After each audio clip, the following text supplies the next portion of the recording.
Recently, I've been getting a question quite a bit, which is, do I use limit orders or market orders? The answer is I use both types of orders under different circumstances. And I wanted to try to talk a bit more about it. I actually just made a video on this and I scrapped it because I wasn't happy with it. And the reason why is this is a very, very, very hard thing to talk about. When you're talking about new traders that are wondering this question, I mean, the easy answer is both. You can use a limit or a market order under different circumstances. A lot of it has to do with the person, though, which is why this is so hard. It has to do with you as a person and your strategy. Because here's the thing. If your strategy is to buy a ticker in a crazy price range or a period of time, let's say you're trying to play right after the market opens and you're trying to play a ticker that's already up 100% pre-market, alright? If you're trying to play that ticker in the first minute and you have a specific price in mind that you're willing to take it at, then for that exact case, you're going to want to use a limit order, I would assume, because if you just buy at market, well, you can't really predict how much volume is going to surge in the first minute, and you don't really want to buy something dollar a share higher than what you originally wanted to buy it at. And so this is a particular scenario where the time of day comes into play, because you're trying to buy something right after the market open. You're probably not going to want to just like go in there with market order and just hope you get a good fill, right? It's like if a bunch of eyes are on something right after market open and it's already up 100% on the day, well, you might want to use a limit order to be very specific. Although if you're talking to me, well, I just wouldn't trade the ticker, you know? So this is why it's difficult to answer. If you're playing a ticker that hasn't run yet, and there's a lot of volume on the bid and the ask, there's not a lot of holes on the level 2. If you're wondering what a level 2 is, it's the tool that has the bid, which is the buyers, and the ask, which is the sellers. And it usually will show you the volume next to the price. How many volume of shares is at that price, right? That's the level 2. It's the order book. And so if you look at the order book and there's not a lot of holes and there's a lot of volume and you're not buying it during a period of time where it's crazy, going up and down, all volatile, like all volatile, all crazy. If you're just buying it when it's somewhat stable, then you should have no problem with a market order. My strategy is kind of to wait for consolidation and buy a continuation. And for that strategy, I can use market orders for basically 90% of my entries are market orders. And this is very specific to me and my strategy. And I'll try to explain why. Essentially, if something has been forming all day and then in the afternoon, let's just say this is the pattern, this is market open, and this is, I don't know, 1 p.m.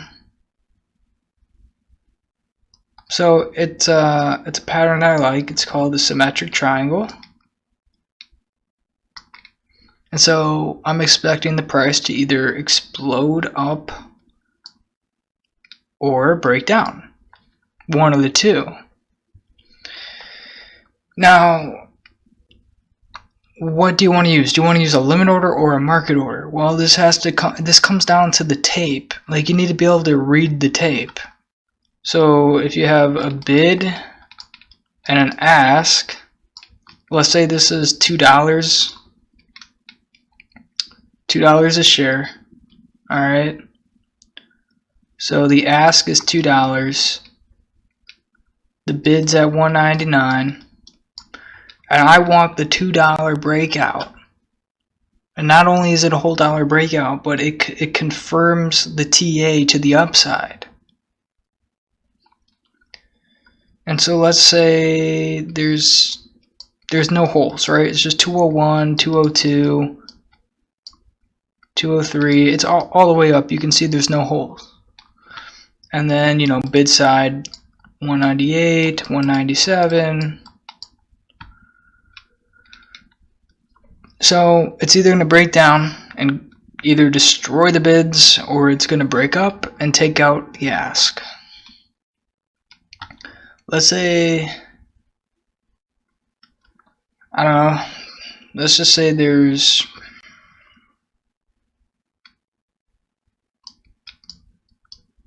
5,000 shares,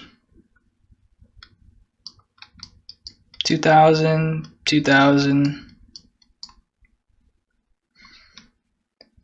Alright, and then let's say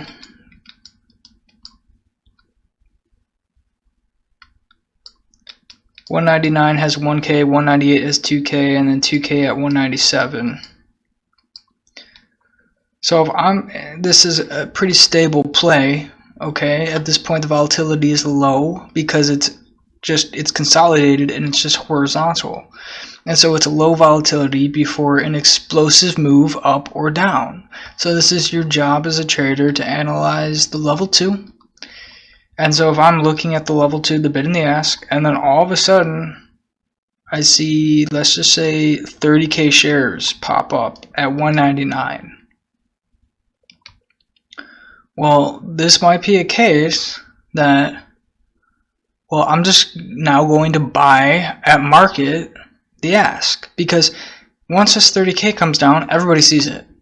Also, everybody playing my same strategy also sees the consolidation and sees it's ready to break up or down. If they see a large bid pop up, that suggests that it is more bullish than bearish, because the support's there and it's developed, it's ready to go. So this is a scenario where I would just buy at market. Now let's just say I buy 5K shares at market. So let's say everybody else buys at market too. Well, in this case, let's say I get 2K shares at 2. So like 2K shares at 2, and then let's just say there's some hidden sellers at 201 or whatever, more volume than we thought. And I get filled, you know, the rest at 201. So 3K shares at 201. So you can just call it, okay, 5K shares at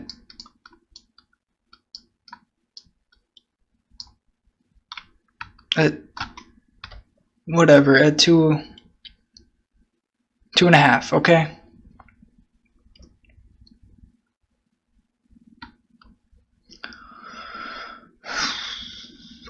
I'm probably not explaining this very well, but so the reason why I would buy at market is because you don't have time to type in a limit for a lot of situations. You'll just kind of see these developments, and then you'll pull it up, and things will happen really fast, and you just don't always have time to type in a limit. And if you like the price for a breakout between, let's say, 2 and 205, what is really the logic in typing in a limit at 205? You're wasting precious seconds.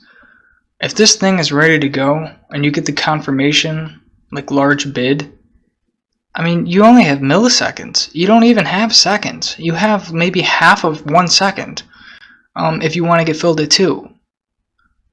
So you don't, really have time to type in a limit. I mean, you might type in a limit at 205 because you're paranoid of getting filled high, and then by the time you actually type in a limit 205, the price might be at 210. You know, instead you could just buy 5K at market, get filled, some at 2, some at 201, maybe some at 202. But guess what? You'll get your entire shares. You'll get the order that you wanted at the price zone that you wanted. All right? And not just that, you're going to be helping the TA confirm. So if it confirms to the upside and you buy it at market and you get filled in the zone, in the appropriate zone, you're helping the TA develop.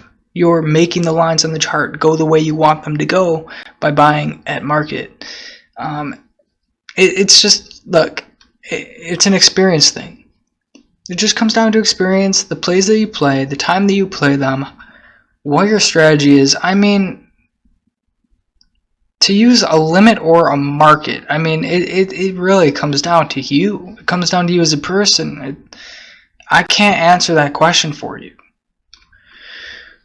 What I'll say is I like market because of my strategy. If I'm playing it during a crazy time, then sure, I mean, I'll use limit. I don't mind.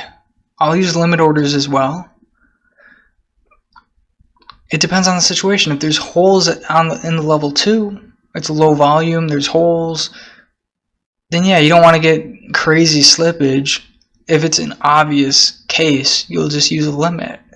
If it's an obvious case where it doesn't matter, just use market. I mean, you got to use some common sense with these things. And when you're new, that's not really fair to say common sense. When you're new, it is something that is hard to grasp at first, and is something that you need experience with. But once you get the experience, you will understand it is just common sense. Like, once you get enough experience, you'll get it. You'll be like, yeah, that's just common sense to use limit here. Yeah, that's common sense to use market here. You'll just know. You'll just know. And for the sell side, okay, so let's just say it breaks out to the up, and let's just say, like, you're just thinking to yourself, oh, well, it'd be really crazy to get a fill right here. Well, then why? Then this is a nice case where you would put in a limit order at this absurd price in case you get that insta candle up. But you wouldn't have time, or it's not going to sit here. Maybe it comes down and hits that for like 2 seconds and then comes back down. Well, you want to get filled there. So you put a sitting limit order on the sell side, so you will get executed at that really cool price that you want. And let's say that my limit does not get hit. And if I think it's going to be like a pop and drop type play, my limit doesn't get hit and it's hanging here, like under it, and it looks weak, then I'll just sell it for market on the way down. So I'll change my limit into a market sell. So again, utilize both limit and market orders together. There's an appropriate time and place for each type of order, and there's no right or wrong type of order. Use them both to your advantage. I guess market orders can be dangerous if you don't have the experience. So paper trade with market orders. Get a feel for getting the entry where you want it. Make sure you're fast enough and have the skills necessary to trade with market orders without issues. And it changes the game, you know. I love using market orders and I'll continue to use them. So thanks for watching the video. Hope that some of the insight helped. I could probably go on about this topic for a very long time, but really it just comes down to you. It comes down to the trader. So give it a go. Get some practice and experience in and see what you like. Alright, thanks for watching.